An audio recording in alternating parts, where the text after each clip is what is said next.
Hello and welcome to my channel Mathematics Success Hub, and today we will be solving part C questions from the CSIR NET Mathematics paper for June 2024.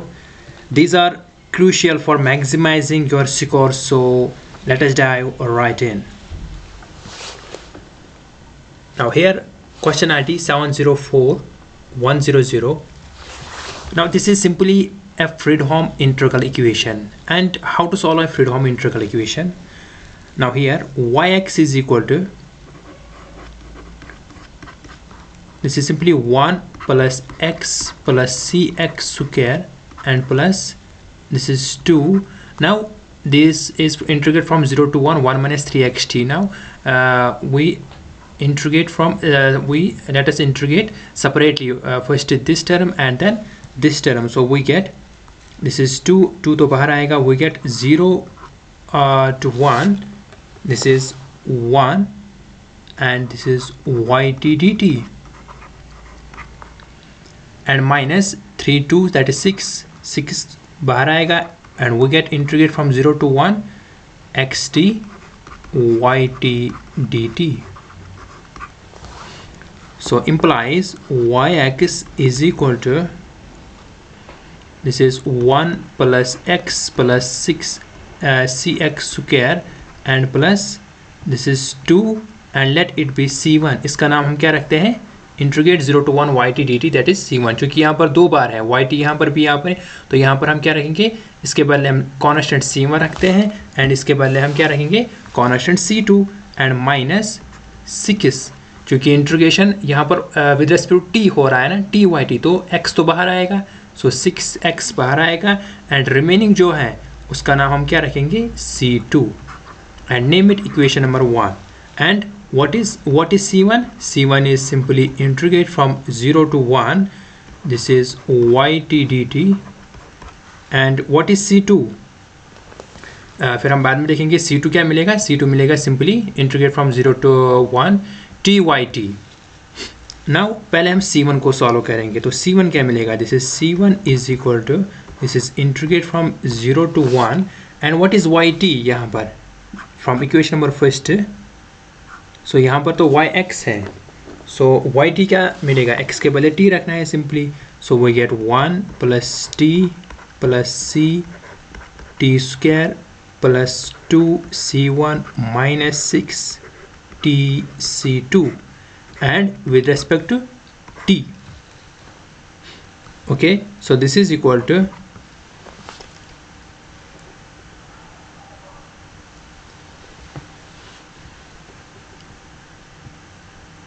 we get 0 to 1 plus t. Okay, now interrogate कर लेंगे तो हमें क्या मिलेगा, this is t, this is plus, this is t square upon 2 plus c, this is t cube upon 3 and plus 2 c1t and minus 6 c2 t square upon t and 0 to 1.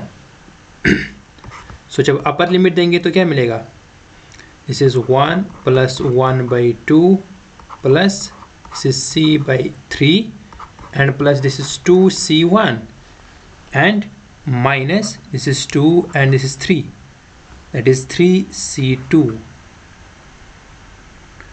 and lower limit जब देंगे तो ये तो 0 मिलेगा whole. तो we get this. So what is the value of c1? तो c1 का value क्या मिलेगा,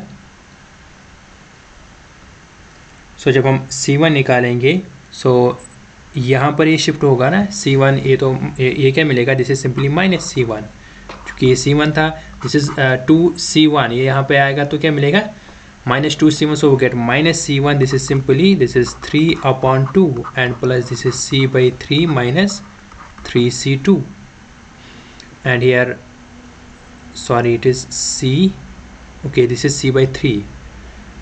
Okay, so name let it be equation number 2. now अब हम c2 निकालेंगे, तो what is c2? c2 किसके बराबर रखा मैंने, यहाँ पर c2 है, तो c2 is simply integrate from 0 to 1 and यहाँ पर tyt dt. So this is simply integrate from 0 to 1, t इसे मल्टीप्लाई करना है ना, yt से टी मल्टीप्लाई जब कर लेंगे तो क्या मिलेगा, this is T plus T square plus C T square and plus यहाँ पे क्या मिलेगा, this is 2c1t and minus 6t square c2 and इसको अब इंटीग्रेट करना है with respect to T. So we get this is T square upon 2 plus T cube upon 3 plus C, this is again यहाँ पर क्या मिलेगा, sorry C T, यहाँ पर तो टी स्क्वायर था ना, तो ये क्या मिलेगा, this is T cube. So this is C T power 4 upon 4 plus 2c1, this is T square upon T minus 6 T cube upon 3 and c2. जब हम यहाँ पर जब हम लिमिट देंगे तो क्या मिलेगा, यहाँ पर भी c2 है, यहाँ पर भी, तो we get simply c2 is equal to this is 1/2 plus 1/3 plus c/4 plus what plus c1, 2 cancel. So and this is 3, this is 2, this is minus 2 c2, lower limit तो 0 मिलेगा. What we get, this is again यहाँ पर c2 मिलेगा, है ना, and यहाँ पर क्या है, दिस इज c1. इस c1 को यहाँ पर, चूँकि यहाँ पर मैंने इस साइड में क्या लिखा है c1, तो यहाँ पर भी हम इसको यहाँ शिफ्ट कर लेंगे तो क्या मिलेगा, this is minus c1 and is equal to, जब हम इसको सॉल्व करेंगे तो क्या कितना मिलेगा, दिस इज 6 तो नीचे आएगा, ऊपर क्या मिलेगा 5/6 and plus this is c/4 and minus ये c2 यहाँ आएगा तो क्या मिलेगा माइनस 3c2. ये दूसरा इक्वेशन. तीसरा इक्वेशन ये सेकंड एंड ये थर्ड. एंड जब हम सेकंड एंड थर्ड को सॉल्व करेंगे सो सिंपली क्या करना है, इसको तो सब्ट्रैक्ट करना है, तो ये क्या मिलेगा, this is plus, this is minus, this is minus and this is plus. तो ये c1 तो c1 कैंसिल होगा एंड 3c2 ये भी कैंसिल हो रहा है. व्हाट वी गेट, हमें क्या मिलेगा, we get simply 0 is equal to, यहाँ पर हम लिखेंगे दिस इज, यहाँ पर क्या आएगा 0, दिस इज जब 5/6 ये क्या मिलेगा, ये मिलेगा ना सिंपली c/3 माइनस क्या करना है इसको, c/3 को माइनस करना है ये वाला term, that is c/4. So this is simply 4c minus 3c and this is simply 4c minus 3c upon 12 and ये वाला term 3/2 and 5/6, this is 3/2 minus 5/6. So this is 18 minus 10 upon 12. So this is simply 8 upon 12. तो 0 is equal to 8 upon 12 plus simply c upon 12. So इसको solve करेंगे तो क्या मिलेगा, this is c upon 12 is equal to minus 8 upon 12. 12 cancel, so c is equal to minus 8. That means ये क्या बोल रहा था, then the value of c for which the integral equation admit as a solution. तो इसके पास solution कब मिलेगा, जब c का वैल्यू -8 होगा. That means option A is true, remaining are false.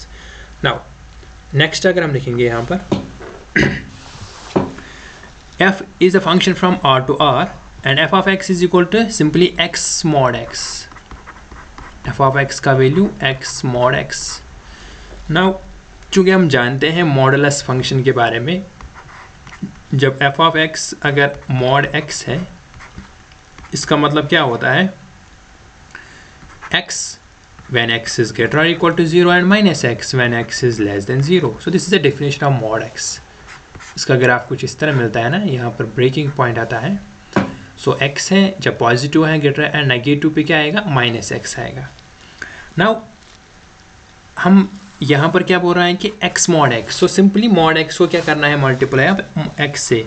तो what is f of x is equal to x mod x. ये क्या मिलेगा, this is simply x square and minus x square where x is greater or equal to 0 and x is less than 0. So this is the function here. Now ये बोल रहा है कि क्या f continuous है. देखो कंटिन्यूअस के लिए हम क्या देखते हैं, simply left hand limit and right hand limit, और वो अगर वो फंक्शन के बराबर है तो हम बोलेंगे दिस इज कंटिन्यूअस. अब चूंकि ये जो फंक्शन है यहाँ पर अगर हम देखेंगे this is continuous for all but except what, except this x is equal to 0, क्योंकि 0 पे क्या है, ब्रेकिंग पॉइंट 0 पे है। ओके, सो पॉसिबली यहाँ पर 0 पे डिसकंटिन्यूअस हो सकता है बट एक्सेप्ट 0, बाकी तो ये सब पे कंटिन्यूअस है, बाकी तो मसला नहीं है।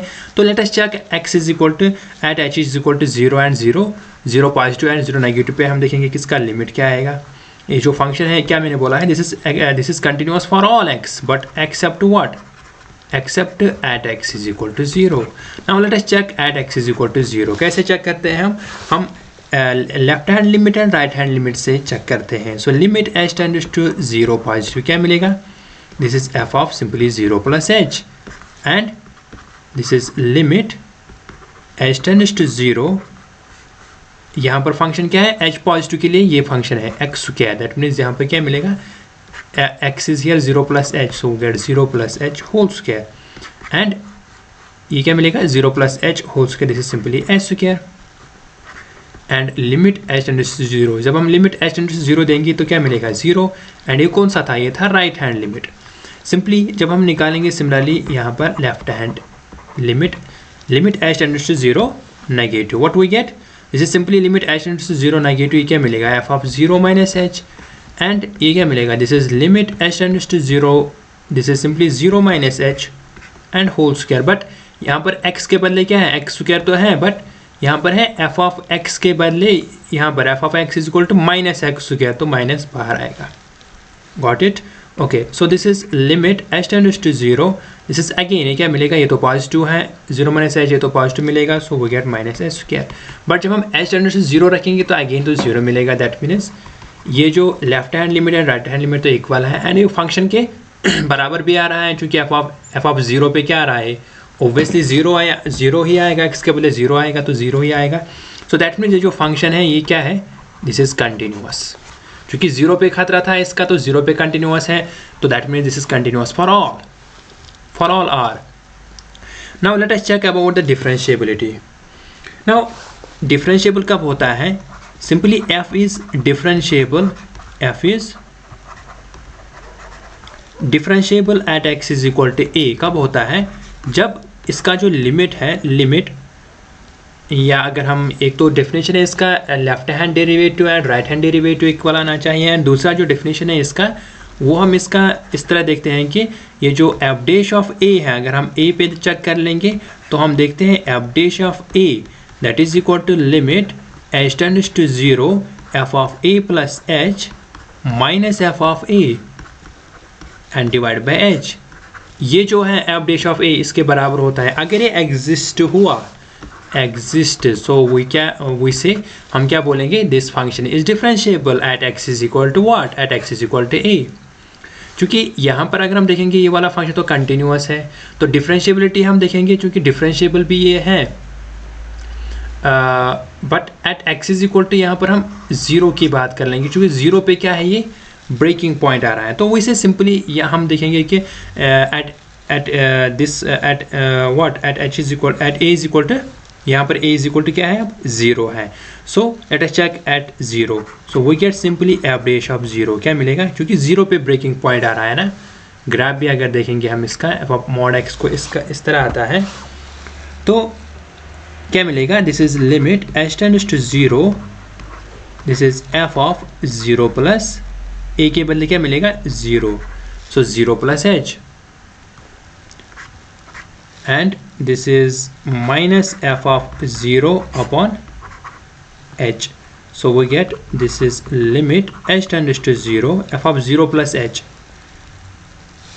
This is h, f of 0 plus h के बदले क्या मिलेगा, ये तो सिंपली f ऑफ h है, 0 प्लस h, तो h के बदले आएगा h mod h, so h mod h and minus 0 upon h, so we get h cancel, so we get simply limit h tends to 0 mod h। तो h tends to 0 पे तो 0 आएगा, that means ये exist हो रहा है, eight 0 पे exist हो रहा है, दैट मीन्स ये जो फंक्शन है this is differentiable at what 0, क्योंकि इसका जो डिसकंटिन्यूटी, इसका इस फंक्शन का जो अगर हम बात कर लेंगे डिसकंटिन्यूटी है तो वो कहाँ पे थे, वो कहाँ पे था, 0 पे। तो बाकी एवरीवेयर तो ये कंटिन्यूअस भी है, एवरीवेयर तो ये डिफरेंशिएबल भी है, बट अगर पॉसिबली था वो कहाँ पे था, 0 पे। तो 0 पे हमने चेक किया है, तो 0 पे इसका लिमिट एग्जिस्ट हो रहा है, that means F is differentiable everywhere on are.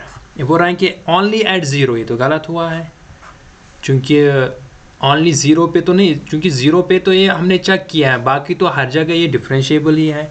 F is not differentiable eight 0, ये भी गलत है, क्योंकि डिफरेंशिएबल आ रहा है।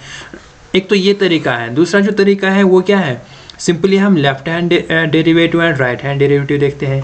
इसका एक और मेथड भी है, सिंपली हम क्या करते हैं, एफ डैश ऑफ एक्स निकालते हैं। जब हम एफ डैश ऑफ एक्स निकालेंगे इस फंक्शन का, तो क्या मिलेगा, इसको डेरिवेटिव कर लेंगे विद रिस्पेक्ट टू एक्स, सो वो क्या 2x, एंड यहाँ पर भी जब कर लेंगे तो क्या मिलेगा, this is -2x, and x is greater equal to 0 and x is less than 0। That means इसका मतलब क्या हुआ है, ये जो at left hand derivative and right hand derivative at x is equal to 0, जब हम x इज इक्वल टू 0 पे देखेंगे left hand derivative this at 0 पे तो 0 आएगा, एंड जब हम at x is equal to 0 पे देखेंगे राइट हैंड डेरिवेटिव अगेन ये वाला डेरिवेटिव, तो ये भी तो 0 आएगा। That means left hand derivative and right hand derivative again equal आ रहा है। दैट मीन्स ये जो फंक्शन है ये क्या है, डिफरेंशिएबल है at r। Okay, now next बोल रहा है कि M5 है यहाँ पर, M5C भी ए complex vector space of 5 cross 5 matrices with entries in C। That means इसका जो डायमेंशन मिलेगा वो क्या मिलेगा, क्योंकि यहाँ पर है M5, चूँकि C और C, that means this is simply 5 cross 5, तो क्या मिलेगा, इसका जो डायमेंशन है वो तो 25 है। नाउ ये क्या बोल रहा है कि V एक नॉन ज़ीरो सबस्पेस है M5C का, okay, such that every non-zero A belongs to V is invertible। That means जो A है ये क्या होना चाहिए, invertible होना चाहिए। That means determinant is not equal to 0। Which among the following are possible value of dimension of V? चूँकि हमें किसका डायमेंशन निकालना है, V का। A बिलोंग कर रहा है V में, तो हमें निकालना है डायमेंशन ऑफ V। पहली बात तो ये है कि हम जानते हैं ये जो सेट होता है of all set, the set of all invertible matrices, क्या ये सबस्पेस बनाता है, set of all invertible matrices क्या ये सबस्पेस है या नहीं है। Let us check. For example मैंने एक मैट्रिक्स ले लिया है, क्योंकि सबस्पेस होने के लिए हम देखते हैं क्लोजर के सम ऑफ टू। अगर एक मैंने मैट्रिक्स ले लिया है, से मैंने ले लिया है A1, दिस इज़ 1 0 0 1, ये मैं लेता हूँ A1, एंड चूँकि अगर हम इसका डिटरमिनेंट भी निकालेंगे तो क्या मिलेगा, this is not equal to 0, invertible है, ले सकता हूँ। पुराने के A बिलोंग्स टू भी इन्वर्टिबल होना चाहिए। अगर मैंने A2 ले लिया है फॉर एग्जांपल -1 0 0 -1, तो डिटरमिनेंट ऑफ A2 भी अगर हम देखेंगे तो again not equal to 0, invertible है। What about A1 plus A2, जब हम A1 प्लस A2 जब हम इसका डिटरमिनेंट निकालेंगे तो ये तो एक ज़ीरो मैट्रिक्स मिलेगा, इसका डिटरमिनेंट तो 0 आएगा। That means this is not an invertible. तो ये तो कंडीशन भी नहीं हो रहा है सेटिस्फाई यहाँ पर सबस्पेस का। दैट मीन्स जो set of all invertible matrices हैं ये सबस्पेस नहीं होता है। That means this statement is false. तो ये सबस्पेस नहीं बनाता है ना। हमें क्या बोलना है, हमें ये बोलना है कि इसका डायमेंशन क्या है। For example let us suppose that इसका डायमेंशन है let us suppose that dimension of जो V है, लेट इट बी से फॉर एग्जांपल मैंने 2 ले लिया है या ग्रेटर देन 1 मैंने ले लिया है, 1 से बड़ा हम चेक कर लेंगे। क्योंकि अगर हमें डायमेंशन निकालना होता है तो हम देखते हैं इसके बेसिस में कितने एलिमेंट्स आते हैं सिंपली, क्योंकि बेसिस भी क्या होता है, Li होता है। तो हमें देखना है कि इसमें कितने एलिमेंट्स आते हैं इसके बेसिस में। तो let us suppose for example मैंने A1 ले लिया है, क्योंकि अगर मैं बात कर रहा हूँ इसका डायमेंशन 2 है, दैट मीन्स इसके जो बेसिस में 2 Li सेट आएगा। That means A1 for example ये मिलेगा, क्योंकि ये इसका डिटरमिनेंट नॉट इक्वल टू 0, तो ये मिलेगा यहाँ इसमें। एंड A2 अगर मैंने लेता हूँ अगेन यही मैट्रिक्स 0 0, ये भी आएगा इसमें, A1 भी आएगा A2 भी आएगा इसमें, क्योंकि हमें देखना है कि इसके बेसिस में कितने एलिमेंट्स आएंगे। मैंने सपोज किया है कि ये 2 हैं। ओके, नाउ चूँकि हम जानते हैं space spanned by this and this will contain all the matrices of what, ये तो इसके लीनियर कम्बिनेशन में मिलेगा। That means space spend by what, by A1 and A2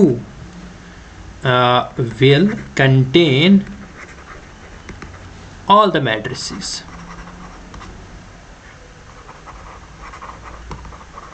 of the form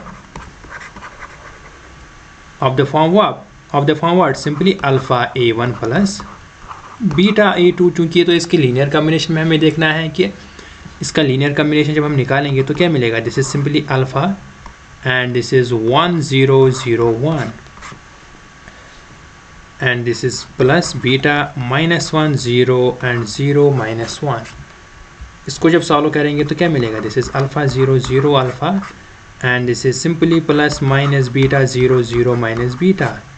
what we get, हमें क्या मिलेगा, alpha minus beta यहाँ पर and 0 0 and alpha minus beta, ये मिलेगा। दैट मीन्स इसका अगर हम डिटरमिनेंट निकालेंगे तो क्या मिलेगा, alpha minus beta whole square. And क्या alpha minus beta whole square जब हमने निकाला है, क्या ये नॉन ज़ीरो है। हम चेक कर लेंगे क्या ये नॉन ज़ीरो है। क्योंकि ये नॉन ज़ीरो होना चाहिए ना, तभी हम बात कर लेंगे। ये और ये इसके बेसिस में आएंगे। That means we say that इसका डायमेंशन 2 है। कब हम कह सकते हैं, जब यहाँ पर ये जो मिलेगा अल्फ़ा एंड बीटा, ये क्या मिलेगा, नॉन ज़ीरो मिलेगा। बट अगर हम देखेंगे यहाँ पर अल्फ़ा मतलब कि इसका वैल्यू नॉन ज़ीरो आना चाहिए। बट अगर हम देखेंगे अल्फ़ा का वैल्यू अगर मैंने 1 रखा है एंड बीटा का वैल्यू भी 1 रखा है, that means 1 - 1 whole square, that means ये तो ज़ीरो मिलेगा। इसका मतलब क्या हुआ, ये तो ज़ीरो मिलेगा। दैट मीन्स ये तो सिंगुलर आएगा। तो अगर सिंगुलर है, ये क्या बोल रहा है, ये तो इन्वर्टिबल होना चाहिए। जो भी ए मैंने ले लिया है, ये तो जो वी में बिलोंग करेगा, ये तो इन्वर्टिबल होना चाहिए। बट ये क्या आ रहा है, सिंगुलर आ रहा है। दैट मीन्स अवर जो हमारे जो एजम्पशन है, मैंने बोला है कि इसका डायमेंशन 2 है। दैट मीन्स ये 2 सेट हैं, ये इसके बेसिस में आएंगे। ये तो रॉन्ग है, ये तो रॉन्ग एजम्पशन है। दैट मीन्स इसका डायमेंशन 2 नहीं हो सकता है। इवन कि इसका डायमेंशन 3 भी नहीं हो सकता है। क्योंकि जब हम एक और मैट्रिक्स भी लेंगे, अगेन लीनियर कम्बिनेशन में, again we get alpha beta का हमें नॉन ज़ीरो वैल्यू मिलेगा, जहाँ पर ये ज़ीरो मिलेगा, जहाँ पर इसका लीनियर कम्बिनेशन 0 मिलेगा। तो अगेन जो भी आप डायमेंशन यहाँ पर रखेंगे, जो भी पॉसिबल डायमेंशन 1 से ज़्यादा 3 5 व्हाटएवर, वो पॉसिबल नहीं है। तो ओनली द सिंगल जो है वो है इसका डायमेंशन 1 आएगा। क्या मिलेगा इसका, क्योंकि एक ही मैट्रिक्स है, दैट इज़ 1 0 फॉर एग्जाम्पल 0 1, तो सिंगल मैट्रिक्स वो पॉसिबल है। दैट मीन इसका जो डायमेंशन है वो क्या मिलेगा, वो इसका 1 मिलेगा। ओके, नाउ नेक्स्ट अगर हम देखेंगे,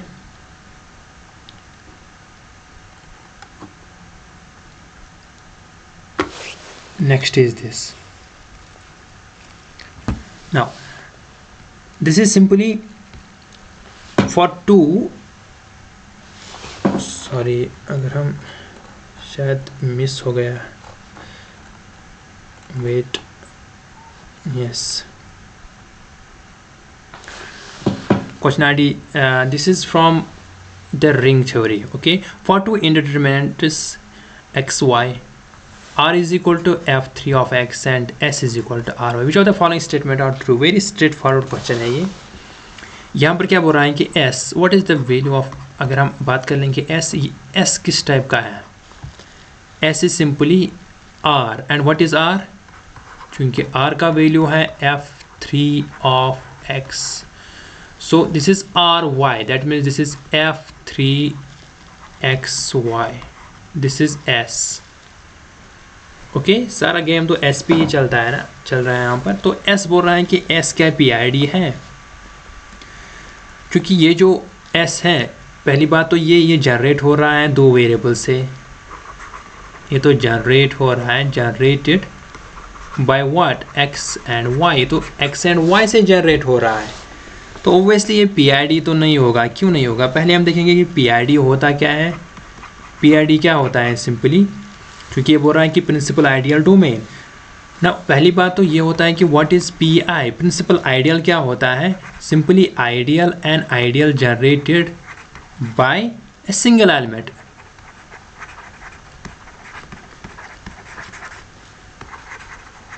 ओके, फॉर एग्जाम्पल हम बात कर लेंगे एम जेड, क्योंकि एम से जनरेट हो रहा है, एक ही एलिमेंट से जनरेट हो रहा है, उसको हम बोलेंगे P I.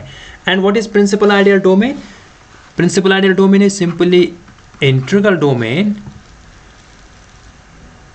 If each ideal of R is P I. Integral domain को हम क्या बोलेंगे, integral domain is P I D when if each ideal, इसका हर एक आइडल जो होता है ऑफ व्हाट, ऑफ आर, वो क्या होना चाहिए, वो पी आई होना चाहिए। That means simply generated by a single element, क्योंकि इसका हर एक आइडल मिलता है। फिर ओब्वियसली जो ऐसे ये तो दो एलिमेंट से जनरेट हो रहा है, तो ये तो पी आई डी तो नहीं होगा। Got it. नाउ नेक्स्ट हम देखेंगे, अब बात कर रहे हैं कि एस जो है, ये बोल रहा है कि एस यहाँ पर यू एफ डी की बात कर रहा है। तो यू एफ डी ये तो एक ऑब्वियस सा रिजल्ट है कि अगर एक पॉलिनोमियल है इन टू वेरिएबल और ए फील्ड है, वो ऑलवेज यू एफ डी होता है। ये एक रिजल्ट भी है, वो इसे हम इसको एक थ्योरम भी बोल सकते हैं। या हम, ये ज़रूरी नहीं है कि दो ही वेरिएबल हैं, दो से ज़्यादा भी हो सकता है। सिंपली मैं इस तरह लिखूँगा ये result, polynomial ring in finite number of variables, but over field होना चाहिए, दिस इज नेसेसरी। यहाँ पर ओवर फील्ड ये क्या होता है, इज यू एफ डी। तो यहाँ पर अगर हम देखेंगे ये क्या है, f3 ऑफ एक्स वाई, ये तो दो वेरिएबल हैं यहाँ पर। तो polynomial ring in two variables over what, यहाँ पर फील्ड है f3 है, ओवर f3, ये क्या मिलेगा, this is U F D. तो इसमें कोई प्रॉब्लम नहीं है, ये तो यू एफ डी मिलेगा, ये तो एक रिजल्ट बेस्ड है ना। अब बोल रहा है कि अब इसका जो दूसरा पोर्शन है, वो बोल रहा है कि इसका जो कोशेंट रिंग मिलेगा। पॉलिनोमियल रिंग तो हो गया, अब कोशेंट की बात कर लेंगे हम। What about s upon x, that means एक तो ये है यहाँ पर f3 of x Y upon x, and हम जानते हैं ये किसके आइसोमॉर्फिक होता है, भाई शॉर्ट ट्रिक से भी हम कर लेंगे। तो इसका एक थ्योरम भी है, ये आइसोमॉर्फिक होता है f3 of y।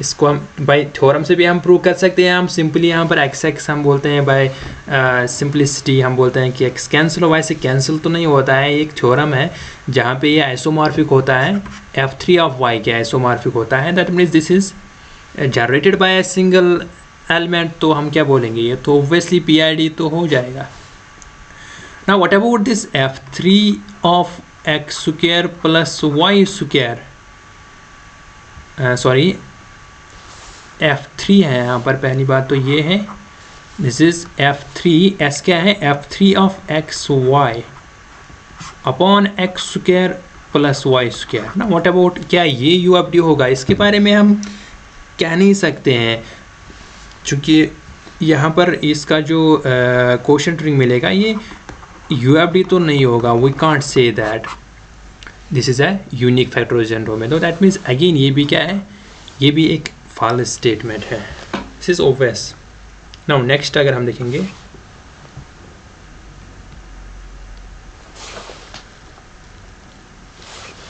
z belongs to C0, fz is equal to 1 by z sin 1 by z and gz is equal to fz sin z.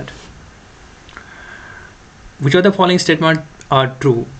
क्योंकि यहाँ पर f and g की बात हो रहा है, f and g या तो एसेंशियल सिंगुलरिटी बोलना है या तो रिमूवेबल सिंगुलरिटी बोलना है। सो जब भी इस तरह का क्वेश्चन आता है, अब z is equal to sine 1 by z in, अगर साइन कॉस, तो हम यूजुअली हम एक्सपेंशन से हम इसको देखते हैं बाय एक्सपेंशन मेथड। चूँकि साइन है तो हम जानते हैं इसका सीरीज, तो क्या मिलेगा, what is f of z, this is 1 upon z and sine 1 by z। तो साइन z हम जानते हैं, what is sine z? This is z minus z cube upon 3 factorial plus z5 upon 5 factorial minus so on after. So what we get, this is 1 by z and this is 1 by z minus z cube, that is, and 3 factorial भी है, so 1 by z cube and फिर plus मिलेगा 1 upon 5 factorial and 1 by z power 5 and minus so on after. This is fz. अगर हम इसको multiply कर लेंगे 1 by Z से तो क्या मिलेगा, 1 by z square minus 1 by 3 factorial z power 4 and फिर plus 1 by 5 factorial z power 6 minus so on up to. चूँकि हम जानते हैं ये जो एफजेड होता है ये किसके बराबर होता है, दिस इज समेशन. इसका तो एक तो रेगुलर पार्ट होता है एंड दूसरा क्या होता है, एनालिटिक पार्ट, या उसको हम बोलते हैं, या तो एक तो रेगुलर पार्ट होता है, दूसरा होता है principal part. Okay, so this is A N Z minus A whole power N and plus किसके बराबर होता है, summation and running from 0 to infinity and B N upon Z minus A whole power N. ये जो ये वाला part है इसको हम बोलते हैं, this is by power series है, हम इसको लिखते हैं. So this is a principal part and ये जो है रेगुलर पार्ट, एनालिटिक पार्ट भी बोलते हैं. नाउ चूँकि एफजेड क्या है, ये है, चूँकि हम जानते हैं भाई ये जो एसेंशियल के बारे में है, अगर प्रिंसिपल पार्ट में इन्फिनाइट नंबर ऑफ टर्म्स मिलेगा, infinite number of terms, if we get infinite number of terms in principal part,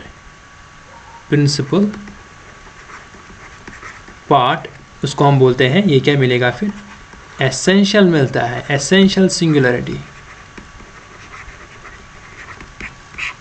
सो यहाँ पर अगर हम देखें कि ये क्या है, ये तो सारे के सारे ये तो एक प्रिंसिपल पार्ट है यहाँ पर, तो we get an infinite number of terms, so that means F has essential singularity at z is equal to, चूँकि 0 पे है यहाँ पर, z minus 0 whole square, z minus 0 whole power 4, तो 0 पे है, that means f has essential singularity at z is equal to 0, that is, this is true statement. Now what about g? g हम देखेंगे, g क्या है, gz is f into sine z.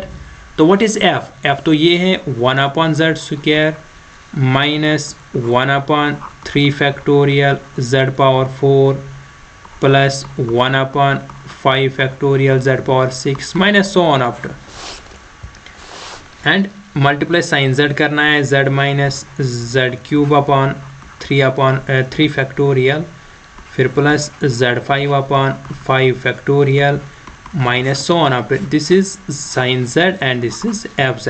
तो fz into G Z, जब हम इसको multiply कर लेंगे, फॉर एग्जाम्पल मैंने z से मल्टीप्लाई किया है पहला, तो क्या मिलेगा, 1 अपॉन z फिर minus 1 upon 3 factorial z power cube plus 1 upon 5 factorial z power 5 so on up to. तो अगर हम देखेंगे यहाँ पर अगेन यहाँ पर 1 upon z power m type मिलेगा, एंड ये जो है ये एक इन्फिनाइट टर्म्स आएंगे, फिर से यहाँ पर इन्फिनाइट टर्म्स आएंगे फिर से, एंड किस में आ रहे हैं, प्रिंसिपल पार्ट में इन्फिनाइट नंबर ऑफ टर्म्स आना है, बी एन अपॉन जेड. जब z डिनोमिनेटर में होता है तो वो गेट एन इन्फिनाइट टर्म्स कहाँ पे, हमें प्रिंसिपल पार्ट में मिलते हैं. तो जब हम प्रिंसिपल पार्ट में मिलेंगे again infinite number of terms, तो हमें क्या मिलेगा, अगेन वो get an essential singularity. That means g के पास भी क्या है, एसेंशियल सिंगुलरिटी है. ओके, या हम दूसरा तरीका भी है इसका, हम लिमिट से देखते हैं.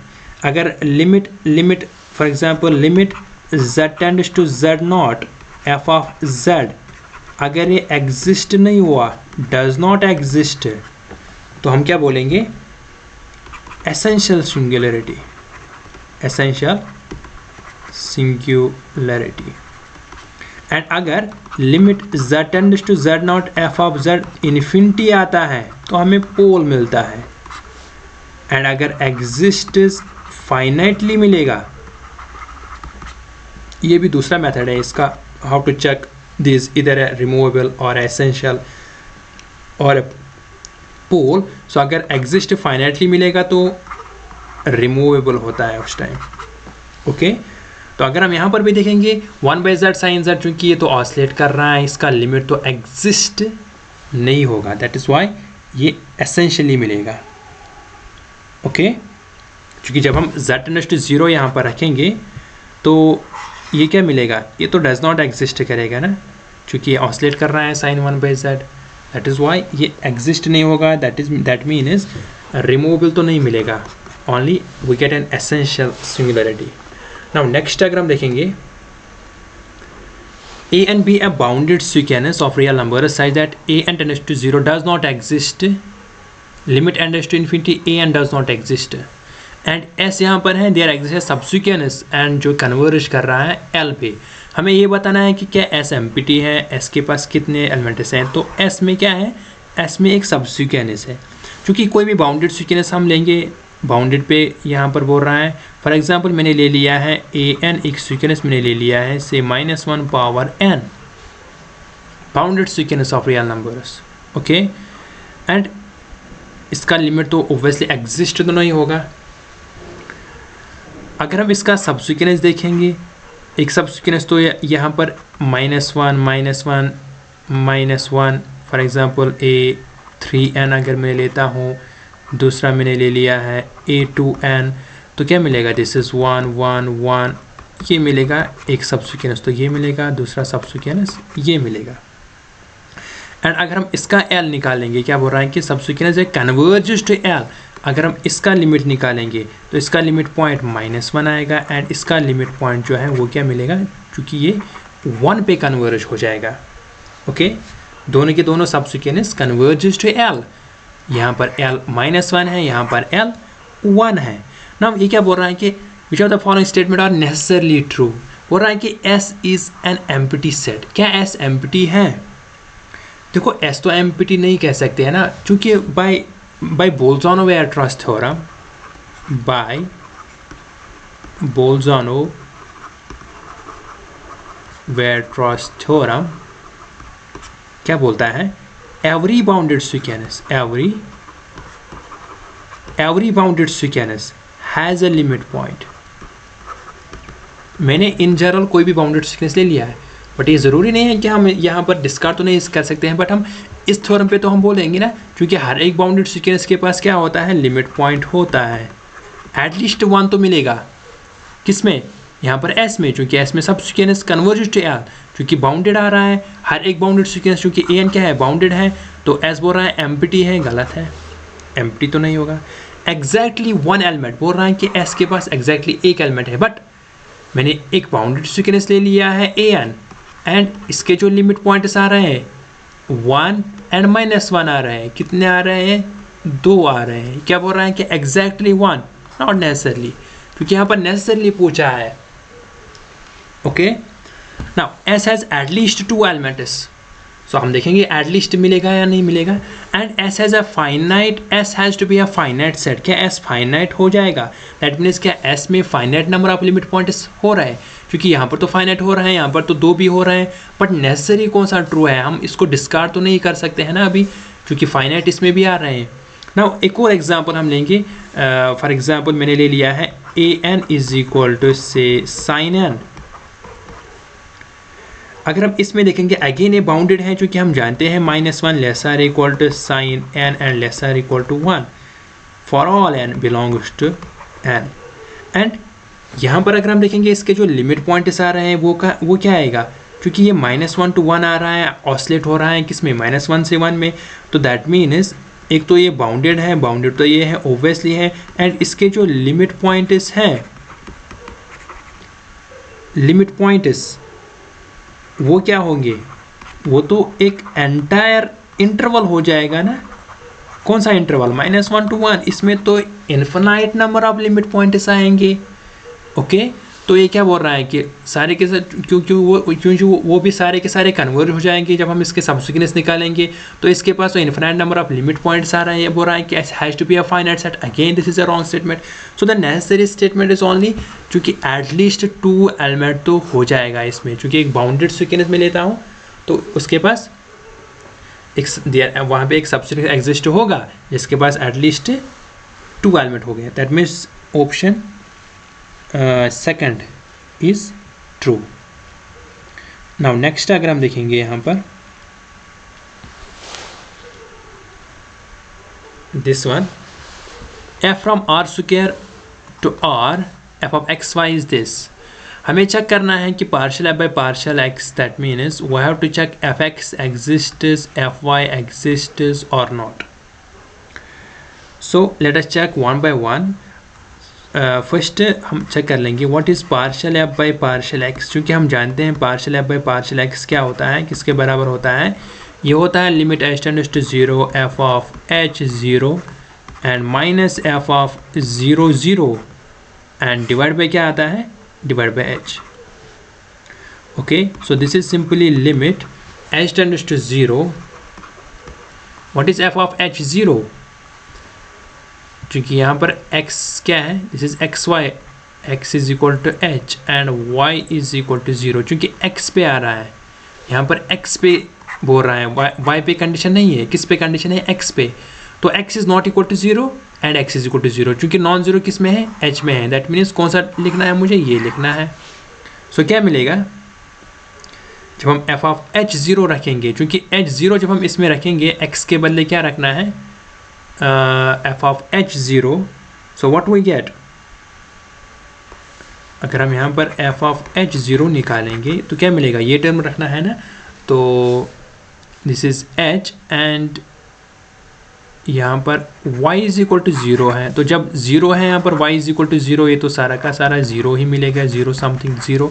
दैट मीन्स ये क्या मिलेगा, 0 माइनस एंड f ऑफ 0 0, क्योंकि 0 0 पे हम देखेंगे x भी 0 है एंड y भी 0 है।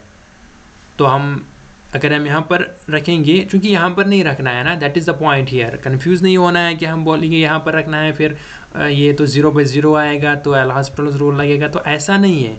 यहाँ पर बोल रहा है कि f ऑफ 0 0 फाइंड करना है। That means we have to find, क्योंकि ये होता क्या है, X Y, this is x, this is y।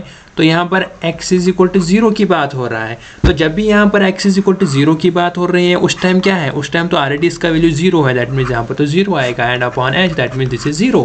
That means exist हो रहा है, that means this option is true. Now what about partial f by partial y, दूसरा option. So this is again limit h tends to 0, this is f of 0k and minus क्या होता है, again f of 0 0 and upon h। Now यहाँ पर crucial point ये है कि यहाँ पर क्या बोल रहा है कि x इज इक्वल टू 0 है and y is equal to k है। क्योंकि हमें यहाँ पर ये वाला वैल्यू नहीं रखना है। क्यों नहीं रखना है, क्योंकि यहाँ पर जो फंक्शन है f ऑफ 0 का k बोल रहा है। सो अगेन यहाँ पर x इज इक्वल टू 0 है एंड जब भी x इज इक्वल टू 0 है उस टाइम वैल्यू क्या है f ऑफ एक्स वाई का, y जो भी है, what ever y is, y matter नहीं करेगा यहाँ पर, क्योंकि यहाँ पर x इज इक्वल टू 0 पे इसका वैल्यू तो 0 है, फंक्शन का वैल्यू तो 0 है। अगेन ये क्या मिलेगा, 0 मिलेगा। ये इसमें नहीं रखना है, ये तो ऑलरेडी यहाँ पर दिया गया है 0 एंड माइनस f ऑफ 0 0, तो अभी मैंने निकाला है 0 अपॉन k, सॉरी यहाँ पर k है and this is 0। That means ये भी क्या हो रहा है, एग्जिस्ट हो रहा है। This statement is again true statement. Now अब बात कर रहे हैं हम, क्या ये फंक्शन कंटिन्यूअस है।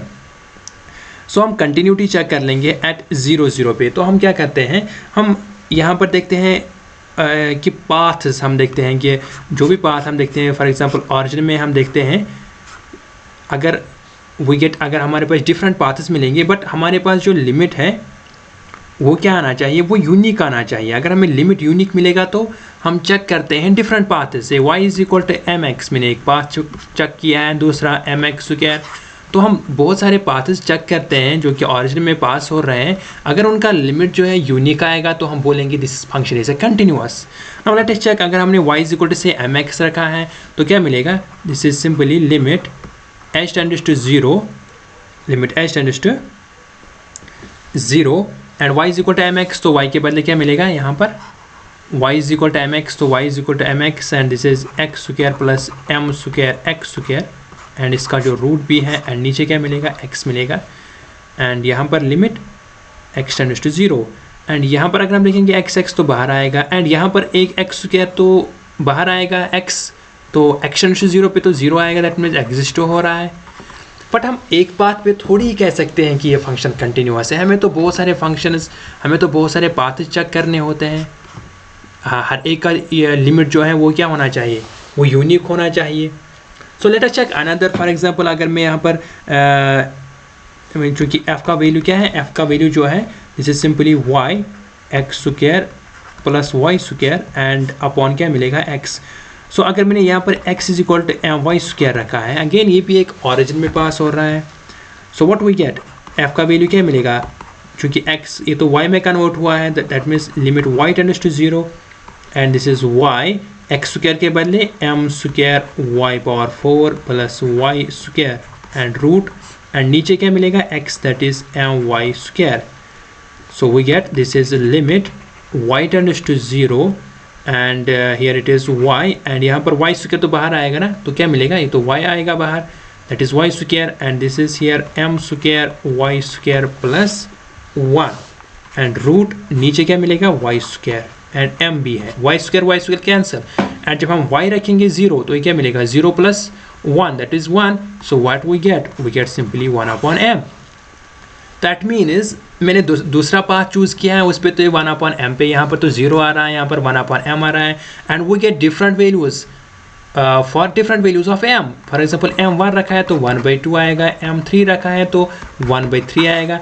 तो लिमिट तो यहाँ पर यूनिक नहीं आ रहा है ना, तो जब लिमिट यूनिक नहीं आ रहा है तो हम क्या बोलेंगे, this function is not continuous at origin. तो ये तो ट्रू स्टेटमेंट है, ये तो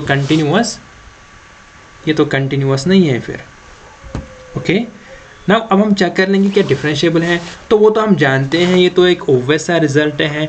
जब भी फंक्शन कंटिन्यूअस नहीं है, नॉट कंटिन्यूअस, नॉट क्या इंप्लाई करेगा, जब ये कंटिन्यूअस नहीं है तो वही हम तो चेक ही नहीं करेंगे ना डिफरेंशिएबिलिटी के लिए, क्योंकि जब नॉट कंटिन्यूअस है तो ऑब्वियसली ये नॉट डिफरेंशिएबल हो जाएगा, क्योंकि every differentiable is continuous but not continuous not differentiable, that means f is not differentiable. Again ये स्टेटमेंट भी क्या है, this statement is again A true statement.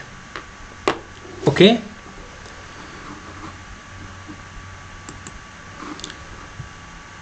so that is all for today's session on part C questions. I hope this helps you in your preparation. If you found it useful, please like the video and subscribe to my channel Mathematics Success Hub for more such content. Thanks for watching and good luck with your preparation. See you in the next video.